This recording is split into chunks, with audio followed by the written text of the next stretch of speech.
The Oral-B IO3 uses LED signals and display icons to show exactly what's happening with your battery. When the brush is placed on the magnetic charging base, a pulsing white light at the bottom of the handle means it's actively charging. Once that light turns solid white, the battery is fully charged. If you see a red light, that's your low battery warning, letting you know it's time to recharge soon. If no light appears, the brush may already be fully charged and off the base, or there could be a connection issue. The battery icon on the display also helps. Moving or filling segments indicate charging in progress, while a fully filled icon means 100%.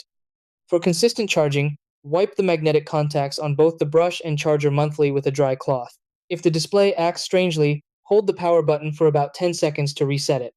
Charging overnight is ideal, and a full battery typically lasts up to 2 weeks with normal twice daily use. Keeping the contacts clean and charging regularly ensures reliable performance.